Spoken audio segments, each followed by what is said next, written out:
sedikit membahas tentang ini dulu tadi ya, berkenaan dengan akidah atau istilah-istilah lain ya. Kita tentang tauhid.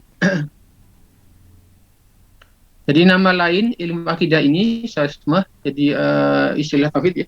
Bisanya istilah tauhid ini juga disebut juga akidah ya. Akidah atau tauhid. Akidah ini mempunyai istilah atau nama lain yang pada hakikatnya adalah sama, teman-teman. Ini berdasarkan konsep Ahlus Sunnah. Suara saya kedengaran atau agak terputus-putus? Terdengar, Ustaz. Oh, alhamdulillah. Alhamdulillah.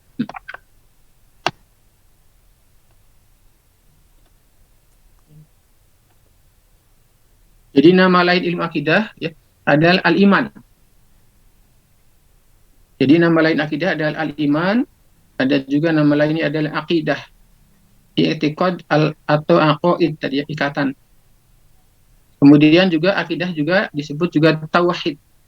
Jadi belajar akidah, belajar tauhid, belajar itu sama ya. Juga disebut juga as-sunnah. Ya. Jadi ketika sebut as-sunnah secara umum itu sebetulnya akidah, teman-teman. Maka ada fikih tentang as-syarhus sunnah ya, penjelasan as-sunnah. Nah, ini adalah akidah. Ada juga yang menyebutkan akidah ini adalah dengan usuluddin ya, atau usuluddin di diyanah ya, usuluddin. Jadi ada usuluddin ada ya. Itu adalah nama lain dari akidah. Ada juga disebut dengan al-fiqhul akbar. Nah, fikih akbar. Akidah juga disebut dengan syariah. Nah, gitu. Jadi ketika menyebut syariah, nah itu adalah ilmu syariah, nah, biasa ilmu akidah. Ini apa namanya? Nama-nama lain, istilah-istilah yang apa namanya? Konsep ahli sunnah wal jamaah. Ada nama-nama lain ya, teman-teman. Dan ini oleh sebagian apa namanya? Firqah ya. Ini adalah suka digunakan ya. Ada beberapa penamaan dari akidah ini. Ada juga yang menyebut akidah ini adalah dengan ilmu kalam. Ya. Jadi kalau kita belajar mungkin ya apa namanya? Ketika saya ngambil kuliah di UIN gitu ya, itu nggak ada pelajaran akidah itu nggak ada. Adanya pelajaran ilmu kalam ya. Ilmu kalam, ilmu teologi biasanya. Ada ilmu teologi itu ada ya. Istilah filsafat, ya tasawuf, ilahiyat, kekuatan di balik alam metafisik. Nah, ini ya. Ini ada juga yang menyebutkan padahal sebetulnya ruang lingkupnya adalah ruang lingkup akidah ya yang dibahas itu. Misalnya masalah ilmu kalam itu membahas banyak berkenaan dengan aliran-aliran dalam Islam. Sebetulnya akidah.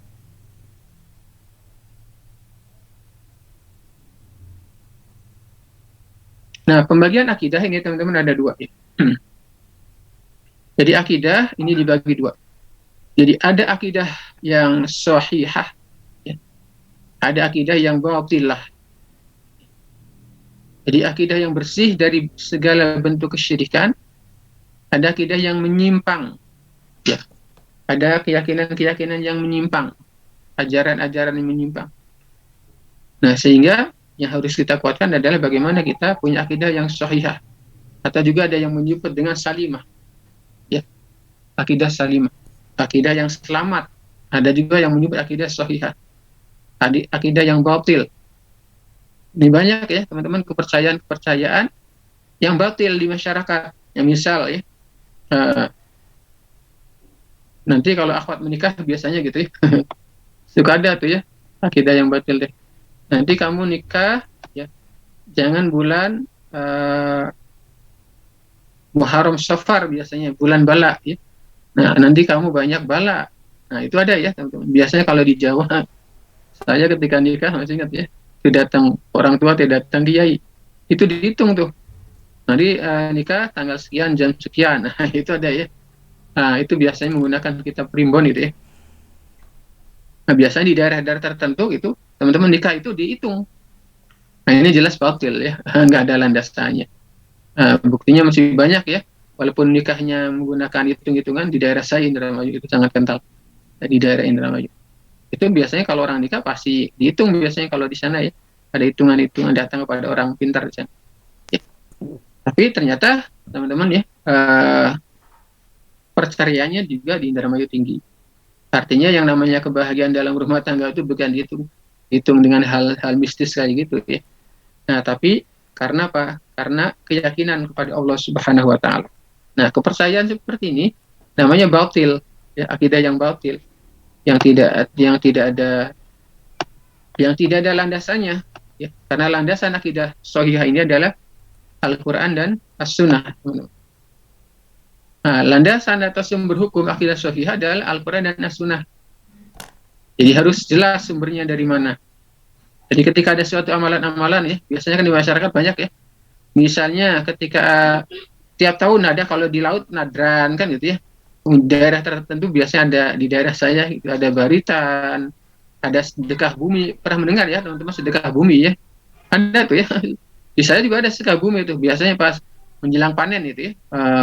Ada budaya-budaya itu ternyata bukan hanya di Indonesia, saya baca juga di Jepang itu juga ada tuh. Ketika menjelang panen berlimpah, dia mengarak, Mbak.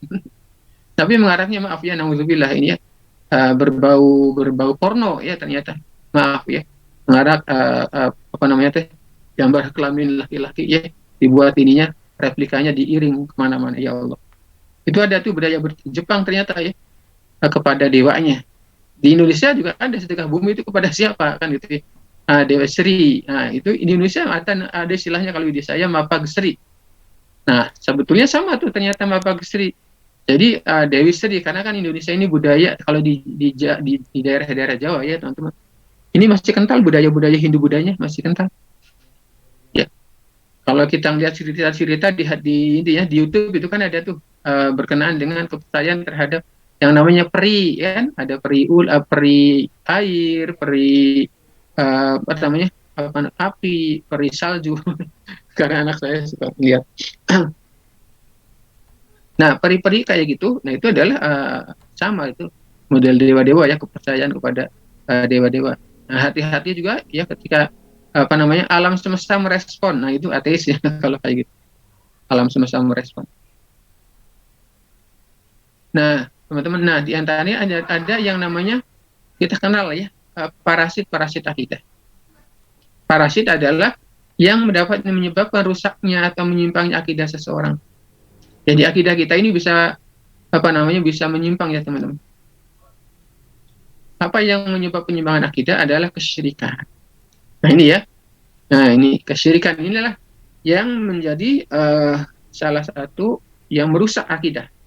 Ya. Di masyarakat ini masalah kesyirikan ini banyak teman-teman ya,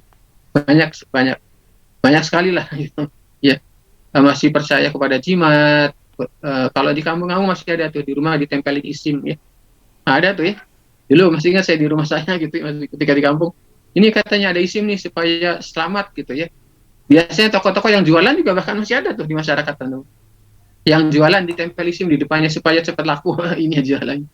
Nah, itu adalah banyak itu di masyarakat yang kayak gitu. Kalau dulu ketika saya kecil masih ada tuh tiap pada Jumat itu ada kemenyan. Nah, biasanya di pojok-pojok ini ada kemenyan gitu. Dan ini masih ada ya di masyarakat hal-hal mistis kayak gini masih ada. Ini adalah parasit akidah yang merusak nanti akidah kita. Nah, kesyirikan ini. Nah, di antara fenomena kesyirikan di antara ini ya berlebihan terhadap orang soleh, berbuat sihir, beribadah di kuburan, berobat minta bantuan kepada dukun. Dukun juga masih banyak ya, teman-teman, masyarakat masih banyak. Terbukti di berita-berita masih ada tuh ya, datang ke dukun ternyata maaf ya, oleh dukun dilecehkan, maaf ya. Ini masih tidak sedikit ya, datang ke dukun tapi ternyata dihamili oleh dukunnya ya. Naudzubillah, ini masih banyak ya orang-orang yang percaya kepada dukun.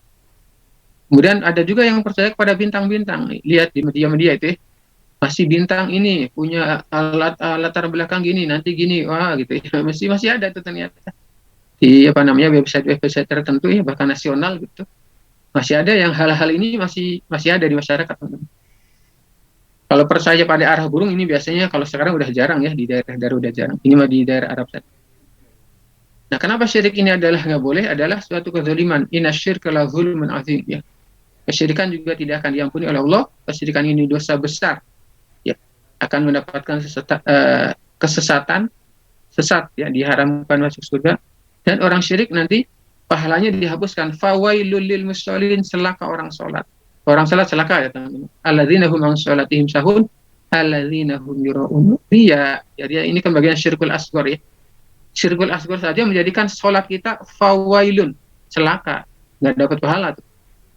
Itu baru syirkul asghar teman-teman. Apalagi syirik yang besar. Ketika masih percaya kepada hal-hal yang berbau mistis, nah ini adalah bahaya di masyarakat. Kenapa sih muncul penyimpangan akidah? Di masyarakat masih banyak ya. Di masyarakat kita mungkin coba evaluasi nanti teman-teman ya. Coba ditugaskan ya buat ini. Nah, ini tugasnya sekarang ya. Di pertemuan sekarang adalah tugasnya. Coba tulis tadi ya, penyimpangan-penyimpangan kesyirikan yang terjadi di masyarakat, teman-teman. Apa saja tuh? Masih ada biasanya ya.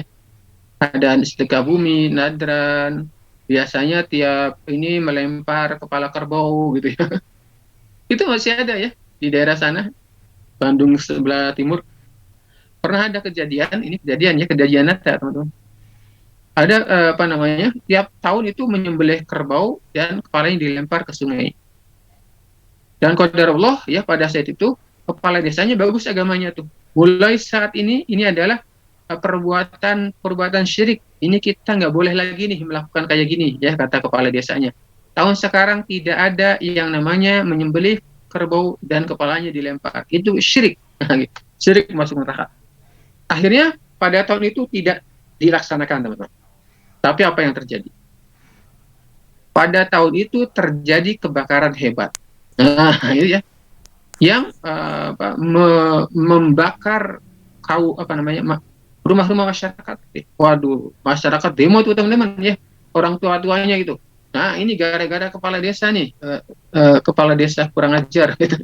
Gara-gara misalnya tidak memberi makan kepada penunggu sungai nih ya, kita jadinya mendapatkan musibah.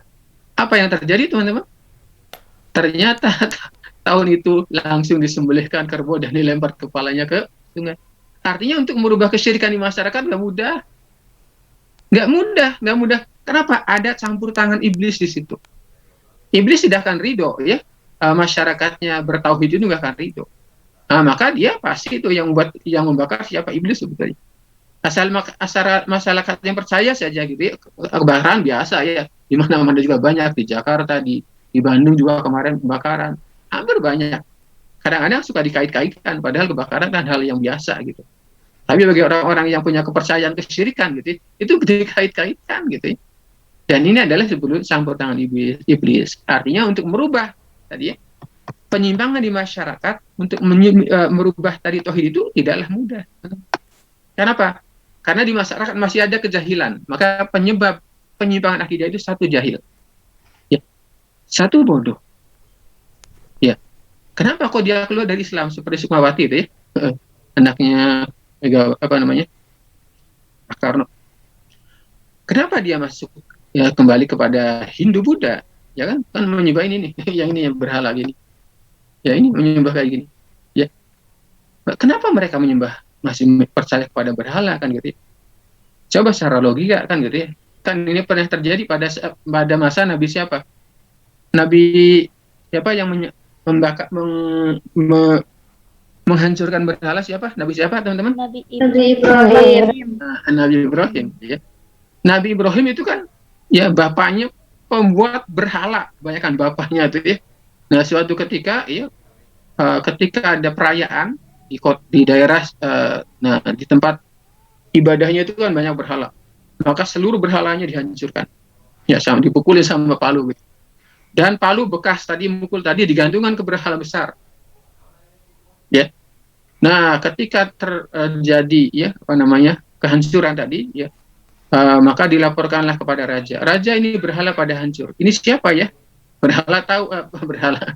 Raja tahu ini pasti Ibrahim nih, yang benci kepada berhala kan Ibrahim. Coba tuh tangkap Ibrahim. Nah, akhirnya ditangkap oleh Ibrahim. Wahai Ibrahim, siapa yang menghancurkan ini? Kata Ibrahim. Kata Ibrahim katanya, wahai raja, coba aja tuh nanya tuh katanya kepada siapa tuh berhala. Kan kapaknya ada di berhala itu katanya. Ibrahim, kamu mikir nggak sih? masa berhala? Cina ditanya. Ya nggak mungkin bisa jawab. Langsung logika dibalas. Kalau nggak bisa jawab, kenapa kamu menyembah berhala? Coba teman-teman, gimana logikanya? Ya kan? Secara logika ngapain berhala-berhala? Melindungi diri saja nggak bisa. Ya kan? Tapi teman-teman, orang yang akalnya sudah rusak gitu ya, nggak bisa diajak menggunakan logika. Orang yang akalnya udah rusak mah, udah percaya kepada hal-hal mistis kayak gitu, nggak bisa. Secara logika aja kan gitu ya. Gimana berhala sedangkan dihancurkan aja hancur, ya betul nggak? Suara saya terputus-putus nggak? Senja? Jelas. Jelas. Jelas. Khawatirnya tadi asal diam aja gambarnya. Ya. Nah itu teman-teman. Jadi ada orang-orang tadi ya, yang kok kenapa sih masih menyembah berhala gitu? Di zaman sekarang ya masih ada gitu ya.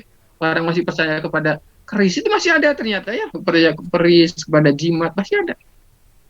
Ya, kenapa sih sebetulnya? Satu, karena kebodohan. Ya.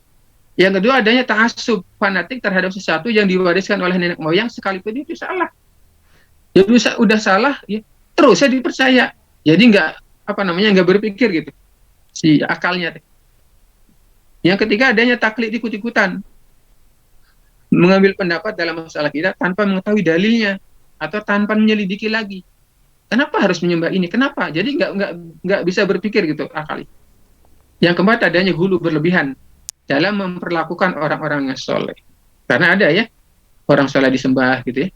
Ini ada hal-hal itu. Yang kelima adalah ghaflah, adanya kelalaian terhadap perenungan ayat-ayat Allah. Seperti tadi ya, kenapa harus berhala harus disembah? Coba tafakur gitu ya, kalau merenung mah gitu. Nah, yang keenam adalah kosongnya cahaya Islam dalam keluarga. Jadi kalau dalam Islam nggak ada keimanan, nggak dibangun keyakinannya kepada Allah, ya udah. Nah, nanti tergantung lingkungannya. Yang ketujuh adalah minimnya media pendidikan atau informasi yang memberikan perhatian pada pendidikan agama Islam. Dan ini sangat terbatas. Ya, bahkan di TV malah kadang-kadang suka memunculkan yang namanya film-film tadi ya, model film Kian Santang kan gitu ya. Kian Santang itu kan kadang-kadang budaya Hindu budayanya kuat ya. Nah, misalnya bagaimana punya kekuatan itu kan, kekuatan keris lah, kekuatan macam-macam. Ya. Nah, ini adalah masih ada tuh teman-teman. Bahkan kiainya juga punya tasbih yang bisa terbang. Nah, ini nggak mungkin lah hal-hal seperti itu. Ini kan mistis ya. Dan ini kadang-kadang suka dipercaya oleh masyarakat. Padahal ini jelas teman-temannya bertentangan dengan akidah, bertentangan dengan tauhid. Nah, kita yang sudah pernah belajar ini harus paham. Lalu bagaimana upaya tadi ya? Upaya untuk penanggulangan penyimpangan ini. Kan berarti kita harus ada upaya ya teman-teman. Apalagi ini kita nih sebagai santri ya, punya tanggung jawab besar nih ketika dalam rumah tangga kita, ya, dalam keluarga kita masih ada kesyirikan. Tanggung jawab tuh ya. Kalau di rumah kita masih ada kesyirikan nih, masih ada nggak di rumah teman-teman? Insya Allah nggak ada ya. Ya, kalau zaman Noah, insya Allah nggak ada ya. Kalau zaman Old, zaman Wahla gitu ya, yang masih suka ada.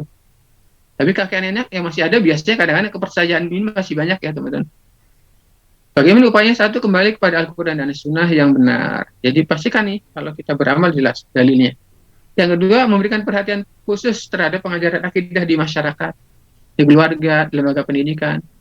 Juga yang ketiga, penyebaran juru dakwah yang bisa mengajarkan akidah sahihah, ya, akidah yang benar. Yang keempat, pendistribusian kitab-kitab atau referensi berkenaan dengan ulama salafus soleh ini. Nah ini, di antara doanya adalah ini teman-teman ya, seringlah berdoa, khawatir kita terkena penyakit syirik ini ya. Allah, di antara doanya ini, Allahumma inna na'udzubika min an nusyrika bika syai'an na'lamu wa nastaghfiruka lima la na'lamu. Ya, maka silakan ya sama ini. Ya. Kita baca sama-sama teman-teman. Allahumma inna na'udzubika an nusyrika bika syai'an na'lamu wa nastaghfiruka lima la na'lamu. Allahumma inna na'udzubika min an nusyrika bika syai'an na'lamu wa nastaghfiruka lima la. Ini ada di Al-Mahsurat ya teman-teman. Kita harus berlindung dari kesyirikan ini pagi dan petang 3 kali. Ya, setiap pada subuh 3 kali, pada saat 3. Karena boleh jadi kita tanpa sengaja, boleh jadi nggak syirik besar ya kita, tapi syirik kecil gitu. Sama juga syirik besar, syirik kecil, syirik mas syirik. Ya, nggak bisa membedakan. Nah ini diantaranya, mudah-mudahan dihafalkan ya PR ini. PR dihafalkan. Allahumma inna na'udzubika min an nusyrika bika syai'an na'lamu wa nastaghfiruka lima la na'lam. Alhamdulillah. Ini diantaranya, ya, jadi sedikit tadi ya, pengantar materi yang kemarin yang belum kita bahas. Ini nanti kita diskusi setelahnya ya. Sekarang kita udah setengah dua ya. Setengah jam di awal ini mereview materi dan tambahan materi yang belum. Nah, berikutnya adalah kita akan melanjutkan materi kita, yaitu ada presentasi ya dari tim teman kita. Anissa, mana Anissa? Dan tim? Halo, Anissa? Anissa? Halo? Ya, silakan. Siapa yang akan presentasi dulu? Maka silakan ya. Ya, serahkan.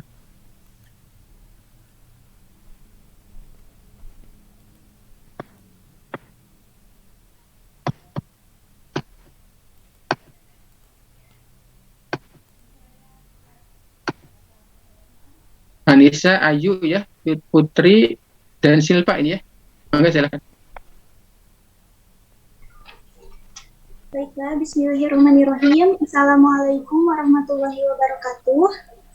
Waalaikumsalam warahmatullahi wabarakatuh.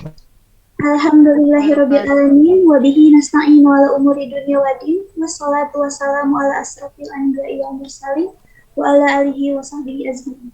Amma ba'du. Puji dan syukur kehadirat Allah Subhanahu wa taala, karena berkat rahmat nikmat karunia-Nya lah kita dapat berkumpul, dapat dipertemukan kembali dalam ruang Zoom meeting ini. Salawat serta salam semoga tercurah limpahkan kepada junjungan Nabi besar Nabi Muhammad SAW, kepada para sahabat, kepada para tabi'in tabi'at, dan semoga kita termasuk kepada umatnya yang diberikan syafaat di akhirat kelak. Yang saya hormati Bapak Suherman Arruzi, MAG selaku dosen mata kuliah Tauhid. Syukran Ustaz telah memberikan kesempatan kepada kami kelompok 1 untuk membawakan presentasi hari ini.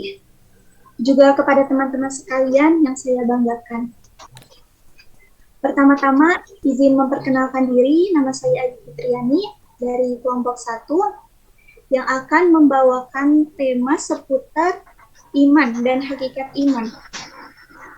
Tentu saja dalam presentasi kali ini saya tidak sendirian, saya bersama teman-teman tim kelompok saya, ada Teh Anissa Dewianti.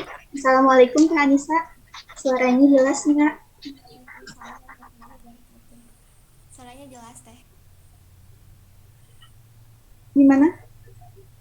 Waalaikumsalam warahmatullahi wabarakatuh. Kurang kedengarannya. Ya, selanjutnya ada juga Teh Putri Fitriani. Assalamualaikum Teh Putri. Waalaikumsalam warahmatullahi wabarakatuh. Dan yang terakhir ada Teh Silpa. Assalamualaikum Teh Silpa. Sudah siap? Waalaikumsalam warahmatullahi wabarakatuh. Ya. Baiklah.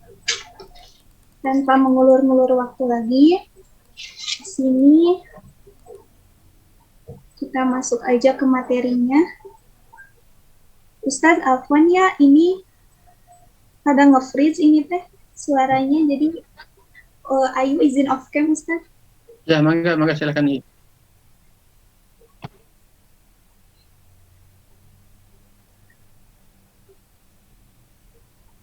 Baik, pertama-tama dalam pembahasan kali ini, izinkan saya untuk memulai presentasi yang diawali dengan pengertian iman. Di sini ada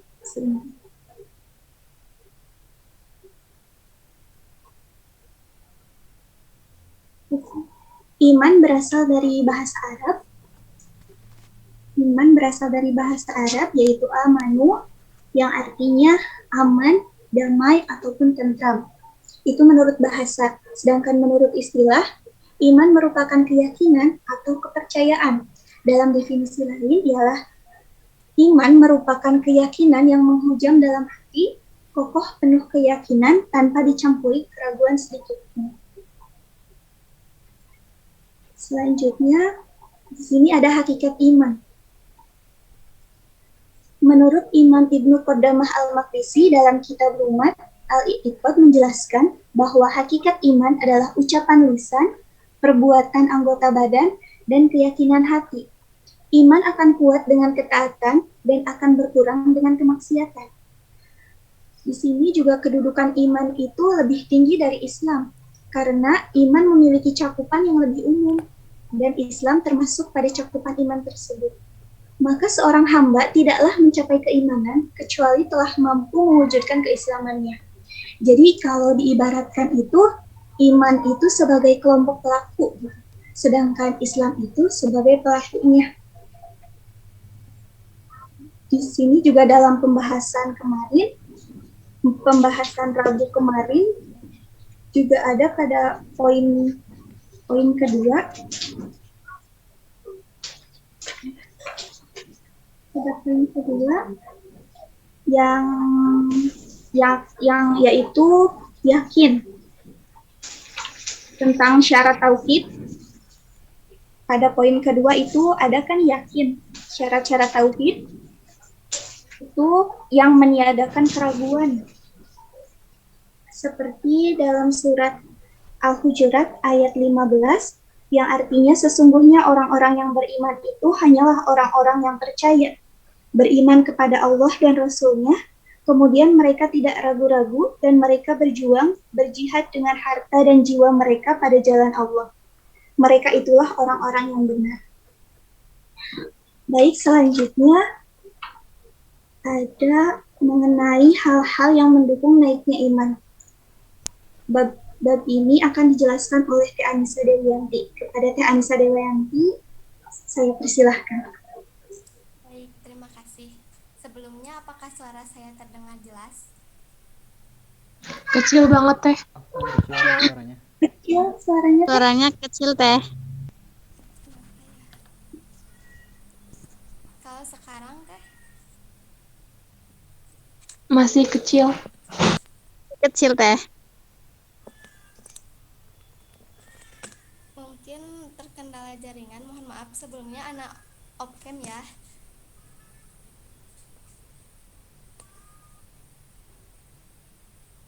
Adapun hal-hal yang mendukung naiknya iman seseorang yaitu 1. Mempelajari ilmu syar'i atau ilmu agama. Keutamaan mempelajari ilmu agama sangatlah banyak. Di antaranya, Allah akan mengangkat derajat seorang mukmin yang berilmu melebihi orang yang tidak memiliki ilmu. Sebagaimana Allah berfirman dalam Quran surah Al-Mujadilah ayat 11, Bismillahirrahmanirrahim. Yarfa'illahul ladzina amanu minkum walladzina utul ilma darajat. Artinya, Allah akan mengangkat derajat orang-orang yang beriman di antara kalian dan orang-orang yang diberi ilmu beberapa derajat. Jadi, apabila seseorang menguasai ilmu syar'i, maka dia akan mengetahui hal-hal yang dicintai Allah dan yang dibenci Allah, dan mengetahui hal-hal yang dapat mendekatkan diri kepada Allah, serta hal-hal yang dapat menambah keimanannya. Karena ilmu menyebabkan bertambahnya pengetahuan dan keyakinan tentang iman. Yang kedua, memperbanyak membaca Al-Quran dan mentadabburinya. Allah menurunkan Al-Quran sebagai rahmat dan penerang untuk hamba-hambanya. Allah berfirman dalam Quran surat Shad ayat 29 yang artinya, Kitab Al-Quran yang kami turunkan kepadamu agar mereka menghayati ayat-ayatnya dan agar orang-orang yang memiliki akal dapat mengambil pelajaran. Maka barang siapa yang mentadaburi ayat-ayat Allah, dia akan mengetahui kekuasaan dan keagungan Allah, sehingga imannya pun akan bertambah. Kita selaku umat muslim senantiasa mempelajari Al-Quran, membacanya, mentadaburinya, dan berusaha mengamalkannya. Yang ketiga, memahami nama-nama Allah dan sifat-sifatnya. Jika seseorang memahami dengan benar indahnya nama-nama Allah yang ada pada Asmaul Husna dan sifat-sifatnya, maka akan lebih mudah untuk kita mencintai Allah dan pengharapannya kepadanya akan bertambah, sehingga kita akan semakin khusyuk dalam melaksanakan ibadah. Ini penting ya, untuk kita lebih mengenal Allah Subhanahu wa Ta'ala. Yang keempat yaitu menghayati perjalanan hidup Rasulullah Shallallahu Alaihi Wasallam. Dengan menghayati kehidupan Rasulullah, kita mengetahui bagaimana semangat beliau dalam menyampaikan risalah Allah, walaupun banyaknya rintangan yang dihadapinya. Perjuangan Rasulullah Shallallahu Alaihi Wasallam dalam mendakwahkan Islam di muka bumi ini merupakan hal yang hebat, ya meskipun melalui perjalanan yang panjang dan penuh cobaan, yang orang biasa tidak akan mudah melewatinya. Maka dengan mengingat perjuangan Rasulullah dan menjadikan beliau sebagai suri teladan dalam kehidupan, kita akan meningkatkan iman kita. Yang kelima, menghayati keagungan-keagungan syariat Islam. Allah Subhanahu wa Ta'ala menurunkan syariatnya dengan segala kesempurnaan, tidak ada cacat padanya. Jika seorang mukmin menghayati hal ini, maka ia akan mengetahui bahwa Allah tidaklah menurunkan syariatnya untuk menyusahkan hambanya. Sebagaimana Allah firmankan dalam Quran Surat Hajj ayat 78, Bismillahirrahmanirrahim, wa ma ja'ala alaikum fid-dini min haraj. Dan Dia tidak akan menjadikan kesukaran untuk kalian dalam agama. Maka jika hal ini telah diketahui, maka hendaknya bagi setiap muslim bersemangat dalam beramal dengan ikhlas. Yang keenam, mentadaburi ciptaan-ciptaan Allah. Jika kita perhatikan makhluk-makhluk ciptaan Allah, baik dari yang paling besar sampai yang terkecil, kita akan mendapatkan hal-hal yang sungguh menakjubkan. Contohnya, lihatlah matahari. Betapa cahayanya begitu terang menyinari alam ini. Lalu perhatikanlah betapa banyak manfaat dari sinar matahari ini. Lalu bagaimana matahari tersebut tidak pernah redup walau sehari saja. Tidak seperti lampu yang lama-kelamaan akan berkurang fungsionalitasnya. Inilah matahari yang merupakan makhluk Allah yang sering kita konsumsi nikmatnya. Tetapi kita jarang memperhatikannya secara detail. Makhluk Allah sungguh banyak, tidak terbatas matahari saja. Maka banyak pula hal-hal yang mengagumkan di balik penciptaannya tersebut. Yang pada akhirnya kita harus jujur bahwa Sang Pencipta segala makhluk-makhluk itu pasti Maha Agung, Maha Kuasa atas segala sesuatu. Sudah selayaknya ini menjadi sarana kita untuk menambah keimanan kita kepadanya. Yang ketujuh, yaitu bersemangat dalam mengamalkan amal-amal solih dengan ikhlas. Karena sesungguhnya setiap amal solih yang dikerjakan oleh seorang mukmin dengan ikhlas akan menambah keimanannya. Karena iman bertambah dengan banyaknya amal ketaatan yang dilakukan oleh seorang mukmin. Cara menambah ketaatan pada Allah Subhanahu wa Ta'ala adalah dengan mematuhi perintahnya dan menjauhi larangannya. Salah satunya dengan memperbanyak mengucap zikir dan juga istighfar. Seperti bahasan minggu kemarin, contoh zikir yaitu kalimat La ilaha illallah. Itu mudah diucapkan ya. Dan dalam memperbanyak amal soleh yang harus diperhatikan, yaitu seperti yang ada dalam budaya DT, yaitu 3M. Mulai dari diri sendiri, mulai dari hal yang kecil, dan mulai saat ini. Yang terakhir yaitu bergaul dengan orang-orang soleh. Tidak diragukan lagi bahwa berteman dengan orang-orang yang soleh adalah sebab meningkatnya iman seseorang. Karena di dalam bergaul dengan mereka, seseorang akan sering mendapatkan nasihat dan peringatan yang bermanfaat untuk dirinya. Karena jika kita berteman dengan orang yang soleh, maka insya Allah kita akan terbawa soleh. Namun sebaliknya, jika kita berteman dengan orang ahli maksiat, maka kita akan terbawa pengaruh negatifnya. Selanjutnya, saya serahkan ke moderator, kepada Teh Ayu, mangga. Alhamdulillah, terima kasih Kak Anissa Dewianti atas penjelasannya. Selanjutnya akan dilanjutkan oleh Teh Silpa Rahayu mengenai Baik, sebelumnya terima kasih kepada Teh Anissa.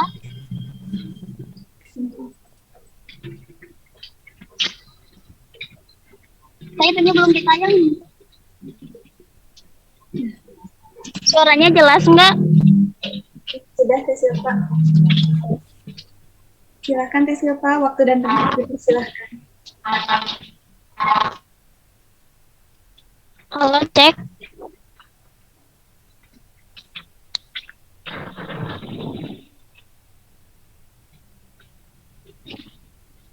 Itunya belum muncul, Teh.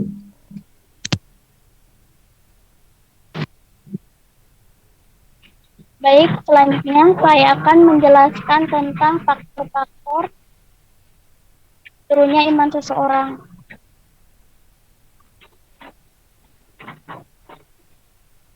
Faktor turunnya iman seseorang terbagi menjadi dua. Yang pertama, faktor internal dan faktor eksternal. Yang pertama, kebodohan jahil yang banyak menentang. Yang dimaksud kebodohan jahil dan banyak menentang di sini dijelaskan dalam surat Al-Kahfi yang berbunyi walaqad syarafna fi hadal qur'ani linnasi min kulli masalin wa kanal insanu aksaro sa'in jadalan, yang artinya dan sesungguhnya kami telah menjelaskan berulang-ulang kepada manusia dalam Al-Quran ini dengan bermacam-macam perumpamaan. Akan tetapi manusia adalah orang yang menentang dan banyak membantah. Yang kedua yaitu lalai atau al-ghaflah yang terdapat dalam surat Al-A'raf ayat 179 yang artinya dan sungguh akan kami isi neraka jahanam dari kalangan jin dan manusia. Akan mereka memiliki hati akan tetapi tidak dipergunakan untuk memahami ayat-ayat Allah.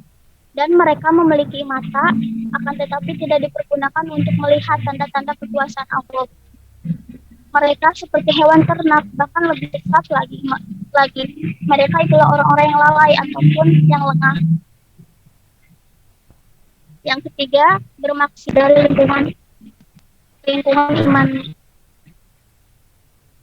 Di sini dijelaskan dalam surat Al-Isra ayat 22 yang artinya dan janganlah kamu mendekati zina. Zina itu sungguh suatu perbuatan keji dan suatu jalan yang buruk. Adapun terdapat dalam surat Al-Isra dalam ayat 83 yang artinya dan apabila kami berikan ketenangan kepada manusia, niscaya dia berpaling dan menjauhkan diri dengan sombong. Dan apabila dia diberi kesusahan, niscaya dia akan berputus asa. Yang keempat, jiwa menyuruh kepada yang buruk-buruk. Di sini dijelaskan dan tidak menyatakan diri bebas dari kesalahan. Karena sungguh nafsu itu selalu mendorong kepada kejahatan atau nafsu yang diberikan rahmat oleh Tuhan. Sesungguhnya Tuhanku Maha Penyayang dan Maha Pengampun. Selanjutnya yang terakhir, jangan israf berlebihan. Yang dimaksud israf adalah orang-orang yang selalu berlebihan ataupun yang boros. Sedangkan dijelaskan dalam Al-Quran ayat 27 yang artinya sesungguhnya orang-orang yang pemboros itu adalah saudara setan dan setan itu sangat ingkar kepada Tuhannya.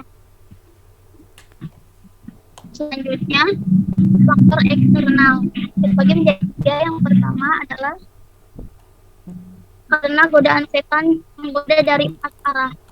Yang dimaksud 4 arah adalah setan akan menggoda manusia dari belakang, dari depan, dan dari kanan dan kiri. Mereka tidak akan mendapati kebahagiaan. Kebanyakan mereka bersyukur kepada Allah. Jadi setan itu berbagai cara agar menggoda manusia, berbagai cara agar manusia itu lalai. Yang kedua, terlalu cinta dunia. Di sini yang dimaksud dengan terlalu cinta dunia itu manusia lebih mementingkan, lebih fokus pada duniawi, tidak memikirkan akhirat ataupun tidak memikirkan yang lainnya. Yang ketiga, gaul dengan teman-teman yang buruk, lemah, lalai dan malah mengingat Allah.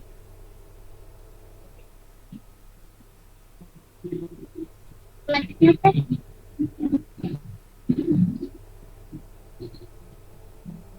Ayo jelaskan suara Silpa. Agak putus-putus teh. Ah, Putus-putus ya YouTube. selanjutnya Teh.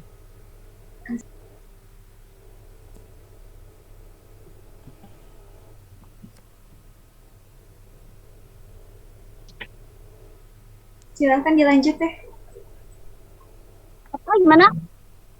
Silahkan dilanjut sudah. Selanjutnya, adapun hal-hal yang bisa menurunkan kadar keimanan seseorang. Yang pertama, pergaulan yang salah. Rasulullah menegaskan bahwa iman seseorang bisa dipengaruhi oleh dengan siapa ia bergaul, dengan siapa ia berinteraksi, dan dengan siapa ia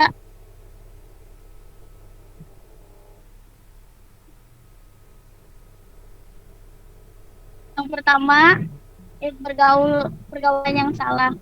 Rasulullah menegaskan bahwa iman seseorang juga dipengaruhi oleh dengan siapa ia bergaul, sebagaimana Rasulullah SAW bersabda dalam hadis berikut ini. Seseorang dapat dinilai dari agama kawan setianya, maka hendaklah di antara kalian melihat seseorang dari siapa mereka bergaul. Hadis riwayat Al-Hakim. Yang kedua, terlalu banyak menuruti angan-angan. Dalam hidup, setiap orang pasti memiliki banyak angan-angan yang ingin dituruti. Namun saat angan-angan tersebut tidak tercapai, maka orang tersebut akan merasa kadang bisa saja menjadi kecewa terhadap Allah Subhanahu wa Ta'ala. Yang ketiga, tidak tertarik dengan ilmu agama dan tidak tertarik dengan majelis ilmu. Biasanya orang-orang yang sudah diperbudak oleh angan-angan dan ambisi dunia biasanya tidak tertarik dengan ilmu agama. Orang tersebut pun menjadi enggan berzikir sehingga hidupnya semakin tidak tenang hati pun sering kami-kami. Yang dimaksud di sini adalah mengapa demikian sering kontak, karena di sini katanya majelis ilmu sesungguhnya adalah teman surga yang ada di dunia. Sebagaimana Rasulullah SAW bersabda, jika kalian melewati teman surga, maka singgahlah dengan hati tenang. Para sahabat bertanya, apakah teman surga itu ya Rasulullah? Beliau menjawab, kolak-kolak zikir atau kolak ilmu. Hadis riwayat Tirmidzi. Mengapa majelis ilmu disebut sebagai taman surga? Sebab majelis ilmu diisi oleh orang-orang yang takut kepada Allah Subhanahu wa Ta'ala, sebagaimana Allah berfirman, sesungguhnya yang takut pada Allah di antara hambanya adalah orang-orang yang berilmu.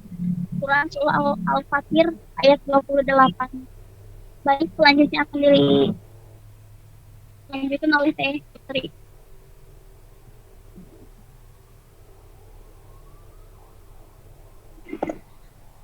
Baik, terima kasih kepada Teh Silpa. Selanjutnya saya akan melanjutkan mengenai hal-hal yang merusak keimanan. Sebelumnya saya izin off cam, dan apakah suara saya jelas, teman-teman? Jelas. Oke, terima kasih. Qala Syekhul Imamu Muhammad bin Abdul Wahhab rahimahullahu taala a'lamu anna waqidul islami asyaratu nawaqid. Telah berkata Syekh Muhammad bin Abdul Wahhab radhiyallahu anhu, ia berkata, ketahuilah sesungguhnya pembatal keislaman terbesar itu ada 10 perkara. 1. Syirik dalam beribadah kepada Allah. Syirik dalam beribadah kepada Allah Subhanahu wa Ta'ala, yang Allah Subhanahu wa Ta'ala itu tiada sekutu baginya. Firman Allah Subhanahu wa Ta'ala, A'udzubillahi minasyaitonirrajim. Innallaha la yaghfiru ayyushraka bihi wa yaghfiru ma duna dzalika liman yasha.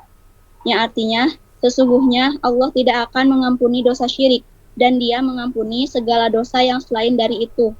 Maksudnya yang selain dari syirik, bagi siapa yang dikehendakinya. Quran Surat An-Nisa ayat 48. Termasuk menyembelih binatang bukan atas nama Allah, menyembelih untuk jin atau yang buat perdukunan gitu, itu juga termasuk syirik. Yang kedua, menjadi kafir secara ijma.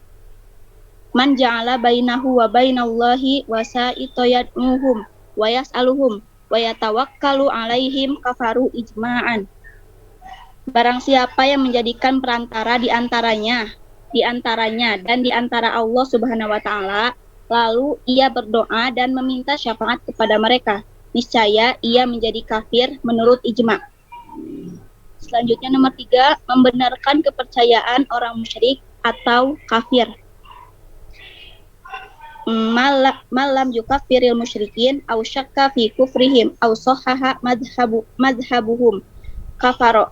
Barang siapa yang tidak mengkafirkan orang-orang musyrik atau meragukan kekafiran mereka atau membenarkan kepercayaan mereka, niscaya ia kafir. 5. Membenci sesuatu yang dibawa oleh Rasulullah Shallallahu Alaihi Wasallam.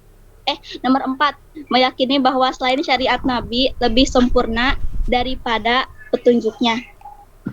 Mani taqoda anna ghayra hadi Nabi sallallahu alaihi wasallam akmalu min hadihi au anna hukma ghairihi ahsanu min hukmi kalladzi yufaddilu hukmat tawagiti ala hukmi fahuwa kafirun.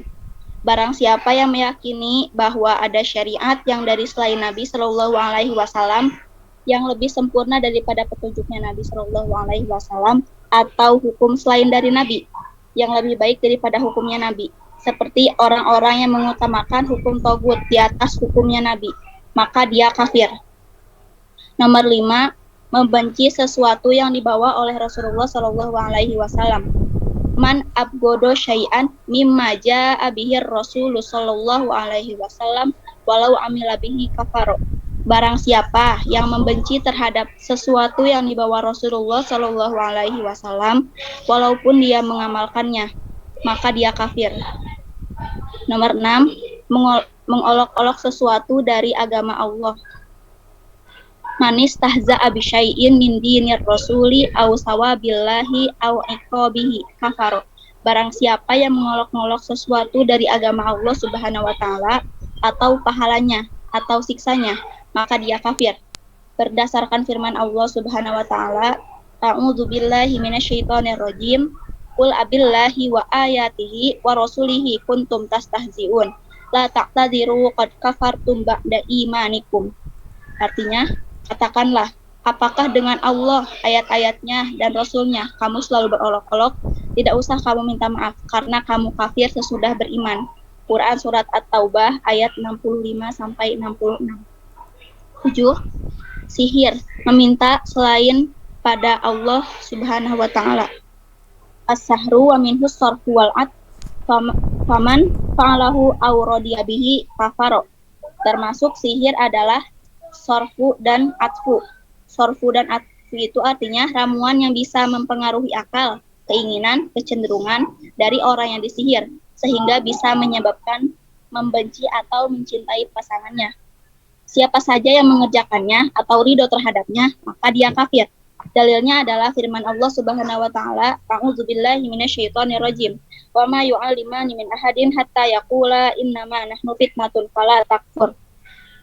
Artinya, sedang keduanya tidak mengajarkan sesuatu kepada seorang pun sebelum mengatakan, sesungguhnya kami hanya cobaan bagimu, sebab itu janganlah kamu kafir. Quran Surat Al-Baqarah ayat 102. Selanjutnya nomor 8, membela orang musyrik dan menolong mereka yang orang musyrik untuk melawan kaum muslimin. Mudhaharatul musyrikin wa muawanatuhum alal muslimin. Mendukung dan membantu kaum musyrikin dalam memerangi kaum muslimin. Dalilnya adalah firman Allah Subhanahu wa taala, a'udzubillahi minasyaitonir rajim. Wa may yatawallahum minkum fa innahu minhum. Innallaha la yahdil qaumadz dzalimin. Dan barang siapa di antara kalian yang berteman setia dengan mereka, maka dia termasuk mereka. Sesungguhnya Allah tidak memberi petunjuk kepada kaum yang zalim. Quran Surat Al-Maidah ayat 51. Nomor 9, meyakini bahwa sebagian manusia tidak wajib mengikuti Nabi atau keluar dari syariatnya. Mani taqodaan naba dan nasi yasa'uhul furuju an syari'ati Muhammadin sallallahu alaihi wasallam sama wasi'al qadirul furuja an syari'ati Musa alaihi salam fahuwa kafirun. Barang siapa yang berkeyakinan bahwa sebagian manusia bebas untuk keluar dari syariat Nabi Muhammad sallallahu alaihi wasallam sebagaimana bolehnya Khodir atau Khidir keluar dari syariat Nabi Musa alaihi salam, maka dia kafir. 10. Berpaling dari agama Allah. Al-i'radu an dinillahi ta'ala la yata'allamuhu wa la ya'malu bihi. Berpaling dari agama Allah Ta'ala dan dia tidak mempelajarinya, tidak pula mengamalkannya. Dalilnya adalah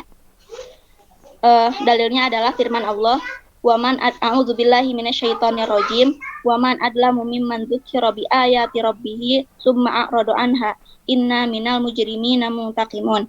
Dan siapa yang lebih zalim daripada orang yang diingatkan dengan ayat-ayat Tuhannya, kemudian dia berpaling darinya, sesungguhnya kami akan menghukum orang-orang yang berdosa.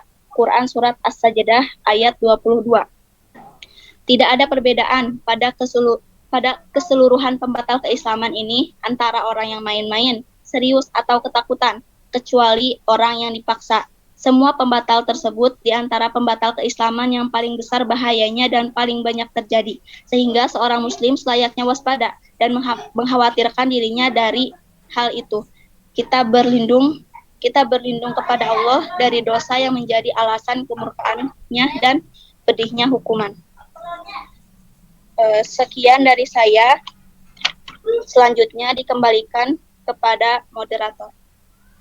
Baiklah, terima kasih Teh Putri atas penjelasannya. Jadi berikut ya teman-teman, hal-hal atau faktor-faktor yang dapat meningkatkan serta merusak dan menurunkan iman seseorang. Selanjutnya, di sini saya akan membacakan kesimpulannya. Kesimpulan dari materi tentang seputar dan hakikat iman ialah yang pertama, iman merupakan dasar atau pondasi awal kepercayaan dalam Islam yang wajib diamalkan oleh setiap orang-orang yang beriman. Selanjutnya, dalam Islam sendiri terdapat yang namanya rukun iman. Rukun iman ini sendiri kan merupakan pondasi awal Islam yang terdiri dari 6 hal yang harus kita percaya serta kita yakini. 6 hal berikut itu yang beriman kepada Allah, beriman kepada malaikat Allah, beriman kepada kitab-kitab Allah, beriman kepada Nabi dan Rasul, beriman kepada hari akhir, serta beriman kepada qada dan qadar. Yang ketiga, itu iman memiliki 3 tahapan. Di antaranya, yang pertama, kita teguhkan dalam hati kita, iman itu sendiri. Yang kedua, kita ikrarkan dalam lisan. Dan yang terakhir ialah dibuktikan dengan perbuatan atau amalan. Dan yang keempat, ini hakikat atau kedudukan iman itu lebih tinggi dari Islam. Maka dari itu, setiap mukmin sudah pasti muslim, sedangkan seorang muslim belum tentu orang mukmin. Selanjutnya, ada hal-hal yang dapat meningkatkan serta menurunkan iman seorang muslim, itu seperti yang tadi dijelaskan oleh Teh Anissa, Teh Silpa, dan Teh Putri, yang pada intinya itu agar iman kita menaik, agar kita dapat meningkatkan iman itu dengan cara menjalankan semua perintah Allah dengan hati yang bersih serta ikhlas. Sedangkan yang dapat menurunkan iman atau merusak iman ialah dengan cara kita harus menjauhi semua larangan Allah Subhanahu wa taala, atau kita tuh melaksanakan larangan-larangan Allah gitu. Seharusnya kan kita tidak boleh melakukan apa yang dilarang atau yang diharamkan oleh Allah Subhanahu wa taala. Yang terakhir, iman akan kuat dengan ketaatan dan akan berkurang dengan kemaksiatan. Mungkin sekian yang dapat kami sampaikan. Untuk selanjutnya kita masuk pada sesi diskusi ya. Bagi yang akan mengajukan pertanyaan, kami kasih kesempatan 3 orang penanya yang waktu dan tempat dipersilahkan. Boleh ini? Siapa ini? Boleh Teh Susanti dulu deh. Teh Susanti boleh. Silahkan. Izin bertanya, apa dalil yang menguatkan bahwa kita harus bergaul dengan orang solih? Terus ada yang mengatakan, meski kita bergaul dengan orang yang tidak baik, jika kita kuat dalam pendirian baik, kita tidak akan terpengaruh negatifnya. Apa tanggapan mengenai hal tersebut? Terima kasih, Teh. Ya, baik, terima kasih Teh Susanti. Pertanyaannya mungkin ditampung dulu ya. Selanjutnya, ini boleh Teh Silpa. Siapa ya selanjutnya? Boleh deh Kang Ferry. Baik, Assalamualaikum warahmatullahi wabarakatuh.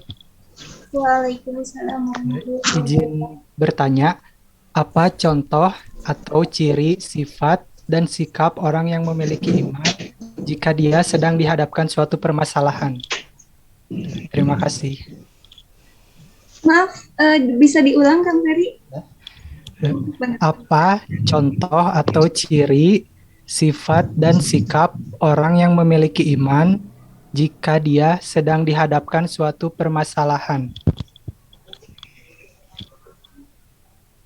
Baik, selanjutnya mungkin dari tekniken boleh?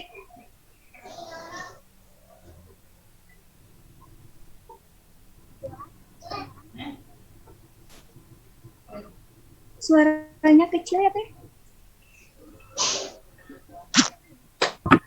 Sekarang kedengaran? Iya, boleh. Sudah terdengar. Tadi kan hal-hal yang merusak keimanan ada menjadi kafir secara ijma. Namun yang dipertanyakan adalah yang dimaksud dengan ijma di sini. Apa ya, Teh? Maksud dari ijma.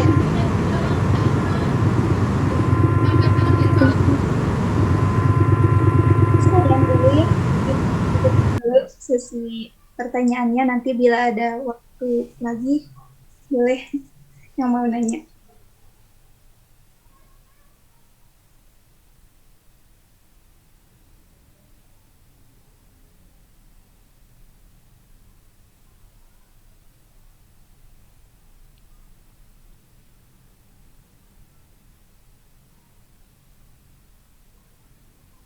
Silahkan kepada Teh Putri, Teh Silva, sama Teh Anissa. Apa mau ada yang dijawab dulu, yang duluan? Baik, bismillah. Nama saya Nisa Dewianti. Saya akan menjawab yang ditanyakan oleh Susanti. Apa dalil yang menguatkan bahwa kita harus bergaul dengan orang soleh? Terus kan ada yang mengatakan, meski kita bergaul dengan orang yang tidak baik, jika kita kuat dalam pendirian yang baik, kita tidak akan terpengaruh negatifnya. Apa tanggapannya? Baik, yang pertama, dalil mengenai kita harus bergaul dengan orang-orang soleh, yaitu terdapat dalam Quran Surah Al-Kahfi ayat 28, yang artinya, dan bersabarlah engkau, Muhammad, bersama orang yang menyeru Tuhannya pada pagi dan senja hari, dengan mengharap keridhoannya. Dan janganlah kedua matamu berpaling dari mereka, karena mengharapkan perhiasan kehidupan dunia. Dan janganlah engkau mengikuti orang yang hatinya telah kami lalaikan dari mengingat kami, serta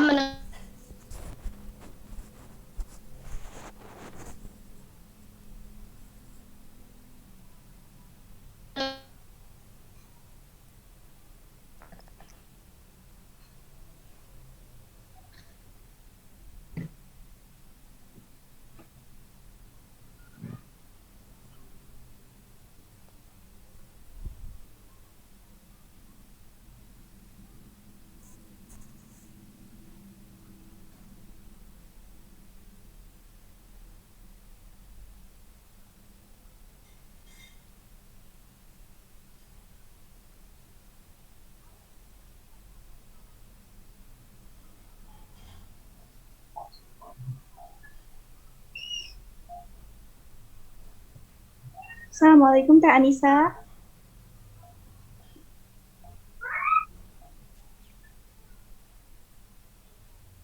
Maaf ya, barusan keluar terlempar. Jadi tadi sudah dijelaskan nih, dalil yang mengenai kita harus bergaul dengan orang soleh terdapat dalam Quran Surat Al-Kahfi ayat 28. Di sana sudah jelas dijelaskan kita harus bersama dengan orang yang menyeru Tuhannya pada pagi dan senja hari. Dan janganlah kita mengikuti orang yang hatinya telah Allah lalaikan dari mengingat Allah. Kemudian tanggapan jika kan ada yang mengatakan meski kita bergaul dengan orang yang tidak baik, asal tidak terpengaruh negatif, kita tetap baik kok. Perkataan tersebut tidak sepenuhnya benar ya. Kalau menurut saya begitu. Misal kita bergaul dengan orang yang tanda kutip kurang baik.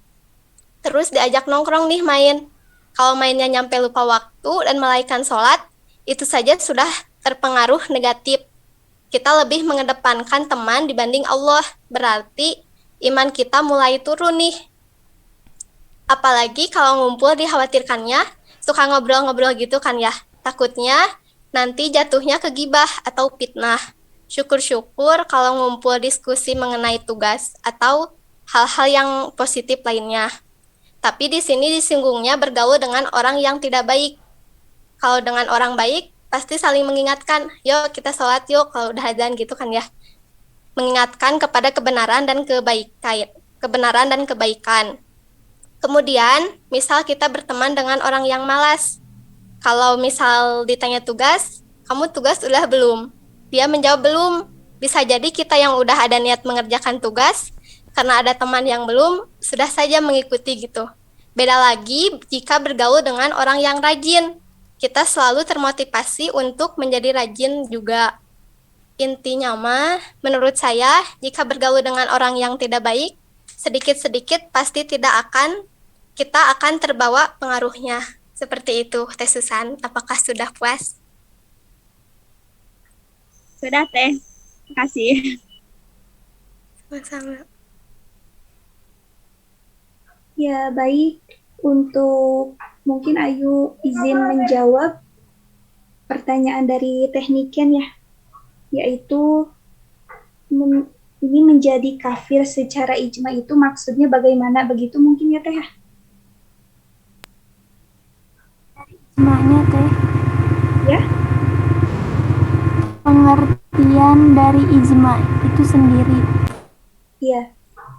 Bismillahirrahmanirrahim, izin menjawab.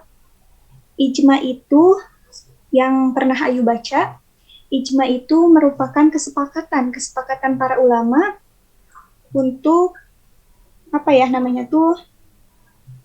kesepakatan para ulama untuk menentukan sebuah hukum gitu, atau menentukan hukum atau lebih ke menentukan suatu keputusan gitu. Nah, di sini kan menjadi kafir secara ijma itu berarti ini tuh menjadi kafir dalam artian yang sudah kesepakatan para ulama gitu Teh. Maksud dari sini tuh para ulama juga kesepakatan para ulama ini juga bersumber dari Al-Qur'an juga hadis. Mungkin itu yang Ayu tahu. Kalau ada yang mau menambahkan silahkan.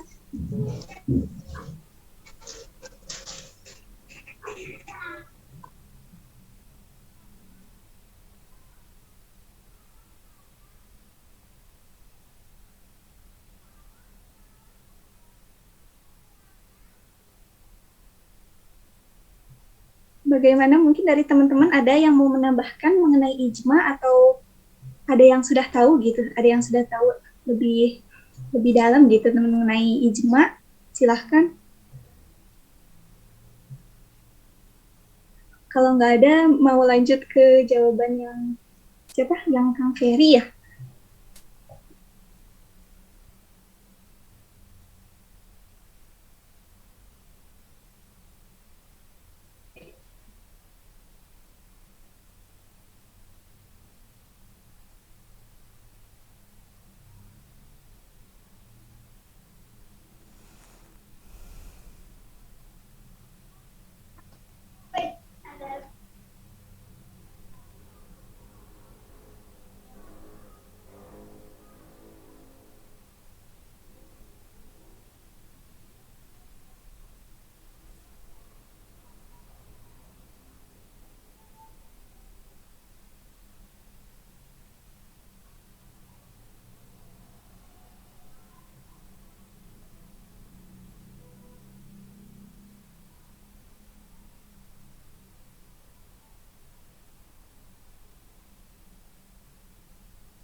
Afwan, izin menambahkan terkait yang tadi. Iya, baik, silahkan. Jadi kan tadi Oh, Kang Naufal boleh. menjadi kafir secara ijma. Kan tadi ijma sendiri itu artinya sebuah kesepakatan ya. Berarti kesepakatan kan itu dibuat secara sadar, berarti arti dari menjadi kafir secara ijma itu jadi sudah direncanakan gitu mau kafir. Jadi secara sadar melakukan kekafiran itu mungkin itu dari sepemahaman Opal sendiri. Syukron. Ya, baik. Terima kasih Kang Naufal tambahannya. Ini boleh untuk pertanyaan Kang Ferry, Kak Anissa? Boleh. Pertanyaan dari Kang Peri yaitu apa contohnya atau ciri-ciri seorang mukmin itu memiliki iman kalau jika menghadapi suatu masalah. Menurut saya, jika seorang muslim dihadapkan dengan masalah, jika memiliki iman yang bagus, dia akan jika ada masalah dia larinya ke Allah gitu, tidak curhat ke misalnya ke teman, ke sahabat. Jadi dia akan mengadukan segala sesuatunya ke Allah. Kemudian dia akan memperbanyak membaca Al-Quran, karena dengan membaca Al-Quran itu dapat meningkatkan naiknya iman seseorang. Lalu jika seorang mukmin dihadapkan kepada masalah, lebih bersabar, karena Allah tidak akan menguji hambanya selagi itu hamba tersebut mampu gitu. Tidak akan menguji hambanya di batas kemampuannya. Mungkin seperti itu teh. Kemudian bersemangat. Jadi kita dalam mengamalkan amal-amal soleh itu, kalau ada masalah kita harus lebih semangat lagi gitu, dan lebih ikhlas, lebih banyak berzikir, lebih banyak beristighfar. Seperti itu teh. Ya, mungkin itu ya. Mungkin tambahannya dari Ayu, ciri atau sifat orang yang beriman jika dihadapkan dengan masalah itu, yang tadi Kak Anissa bilang gitu ya. Yang pertama itu pasti sabar ya. Sabar, terus menerima, ikhlas. Terus dari situ juga kita tuh lebih mendekatkan diri gitu kepada Allah, apalagi dikasih cobaan gitu. Kalau memang orang itu sudah beriman, orang itu teguh keimanannya, insya Allah orang itu tidak akan tidak akan menyimpang gitu, seperti itu. Ya mungkin itu saja yang dapat Ayu sampaikan. Kalau yang lain ada yang bisa menambahkan, yang mau menambahkan silahkan, boleh. Bismillah, Teh. Kedengaran gak? Boleh Teh Puji mau menambahkan? Ya, baik, izin menambahkan. Ya. Suara terdengar jelas, kan? Iya, alhamdulillah terdengar jelas. Ya, baik. Bismillah, izin menambahkan pertanyaan yang Kang Ferry ya. Bagaimana ciri orang beriman menghadapi persoalan hidup seperti itu ya. Puji jawab merujuk pada budaya DT, yaitu kiat menghadapi persoalan hidup. Yang ketika dilakukan memang pasti akan menjadi ciri-ciri orang beriman. Nah, yang pertama yaitu siap. Artinya, orang yang beriman ketika ditimpa masalah, dia menerima masalah itu karena dari Allah. Kemudian yang kedua, ridho. Yang ketiganya, tidak mempersulit diri. Artinya ketika orang beriman ditimpa masalah, mereka tidak akan memikirkan bagaimana atau justru putus asa gitu, tetapi memikirkan jalan keluar dari masalah itu sendiri.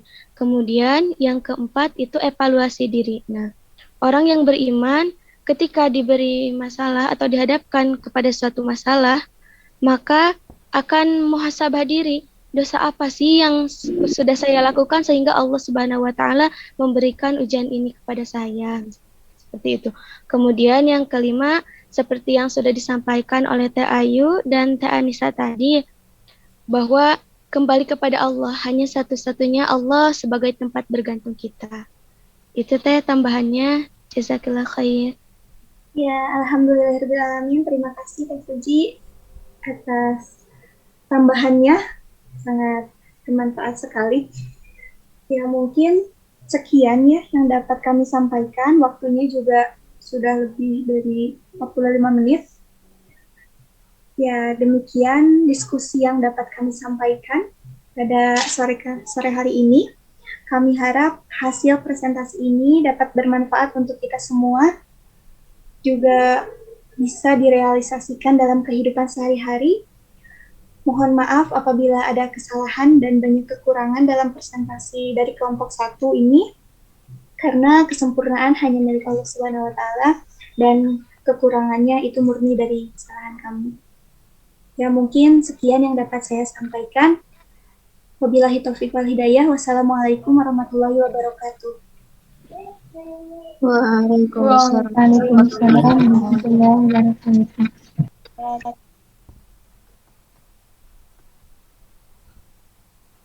Ya, alhamdulillah barusan tadi ya kita semua sudah menyimak pemaparan dari Ayu dan tim ya, Fit, Anissa dan semuanya. Ya, alhamdulillah semua, semoga Allah Subhanahu wa taala tadi ya menganugerahkan keberkahan terhadap apa yang sudah kita dapatkan. Tadi kita sudah membahas ya materi ini. Jadi tentang ini teman-teman ya, jadi pertemuan kita yang keempat ya kan. Jadi membahas masalah tentang seputar iman. Jadi tadi sudah kita bahas pengertian iman, kemudian hal-hal yang mendukung naik turunnya iman, kemudian hal-hal yang menjadikan iman naik ya. Kemudian juga ada 10 tadi pembatal keimanan. Nah, mudah-mudahan tadi ya teman-teman dengan kita tadi berusaha mengenal apa saja yang menjadikan iman kita naik, yang menjadikan iman kita turun kan itu. Nah, diharapkan setelah kita paham tadi ya kita berusaha semaksimal mungkin untuk bisa menjaga keimanan kita. Nah, di antara faktor yang memang yang harus senantiasa kita betul-betul menjadi prioritas kita teman-teman ya. Iman itu adalah yazid bayankus turun ya. Jadi naik turun. Jadi iman kita ini teman-teman pasti ada yang namanya kenaikan dan keturunan. Nah, di antara hal yang yang betul-betul harus menjadi perhatian bagi kita semua adalah para ulama menyebutkan ya, tadi sudah disebutkan faktor-faktornya ya, banyak faktornya. Tapi di antara hal yang harus menjadi prioritas kita teman-teman adalah ulama menyebutkan yazid bit ta'ah yankus bil maksiyah. Nah, ini yang utama ya. Jadi keimanan itu adalah akan naik ketika kita taat dan akan turun ya ketika kita maksiat.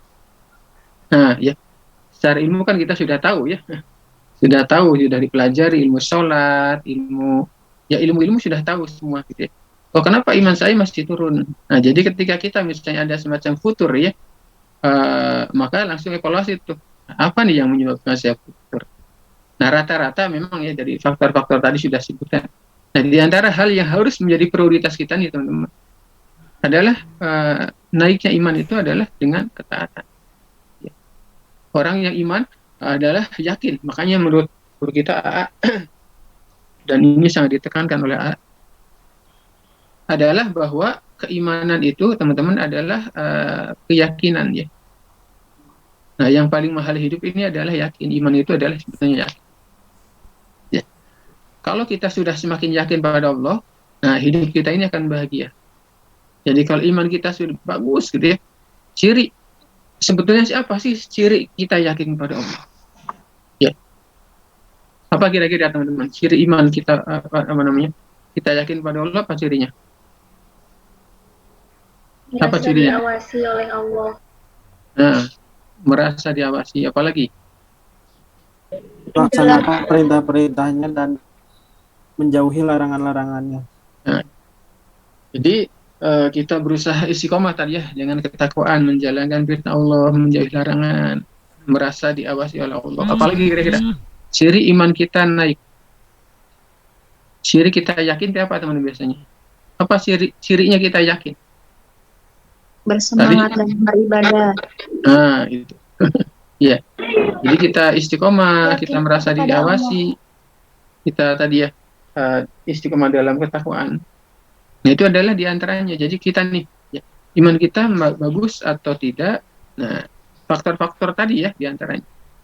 Ya, yaitu yang utama adalah teman-teman istiqomah.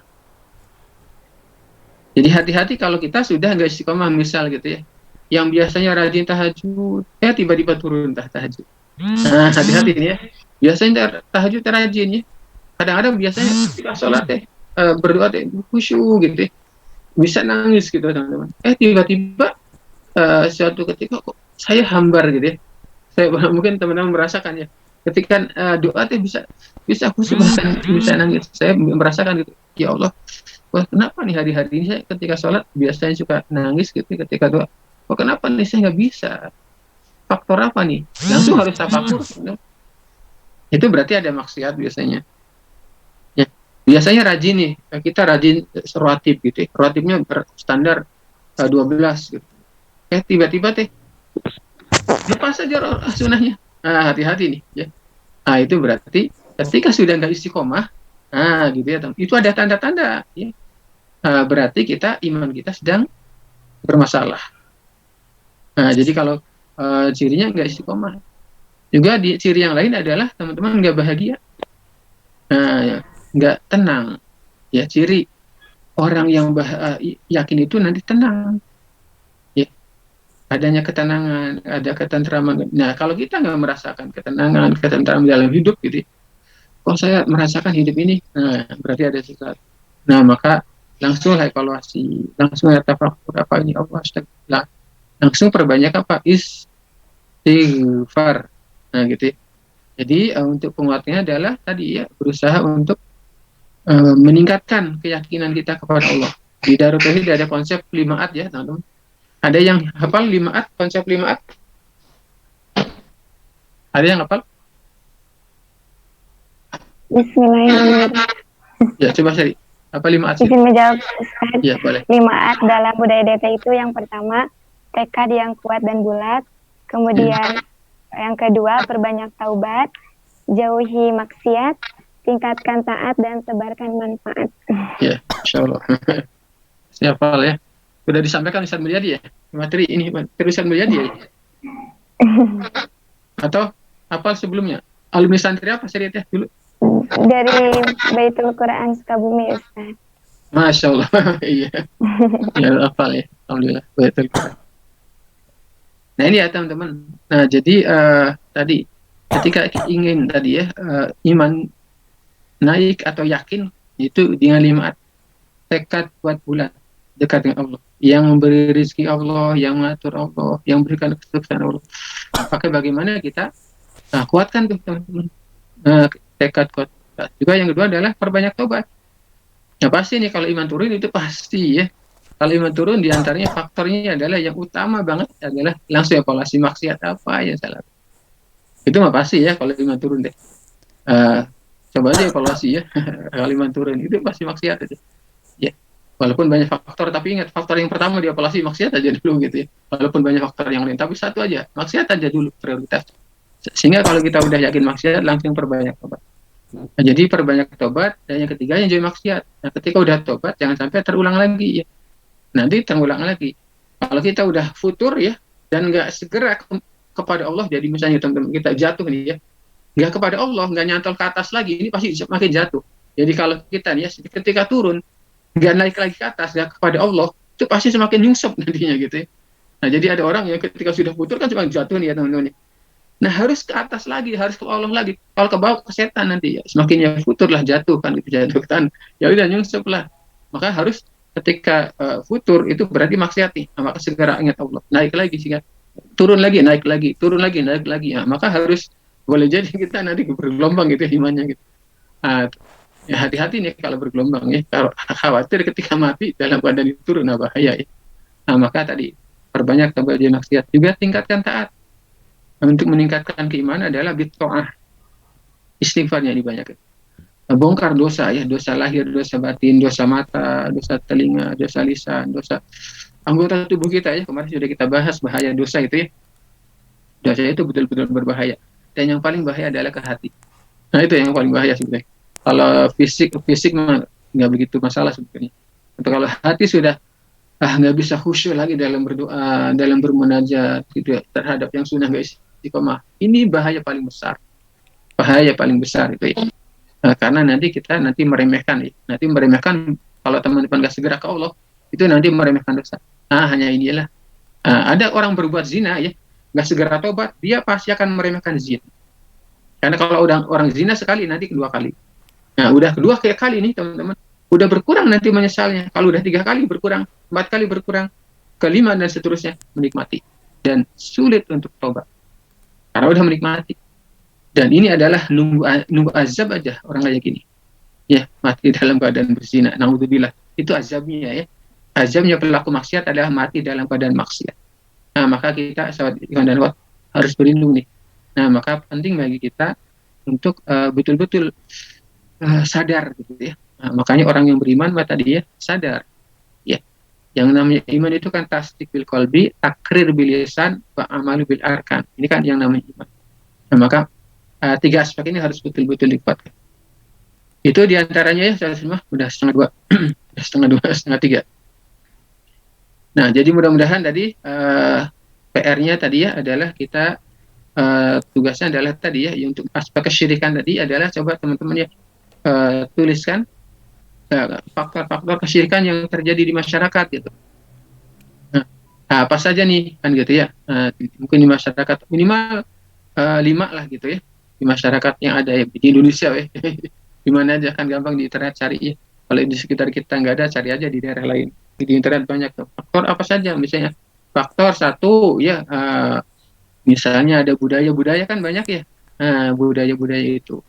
Budaya-budaya misal ada nadran, ada kalau di daerah-daerah tertentu misalnya ada sedekah bumi ya. Semuanya banyak lah faktor-faktor. Nah, itu diantaranya ya. Jadi apa saja nih faktor-faktornya nanti pekan depan ya bisa dibahas sama-sama.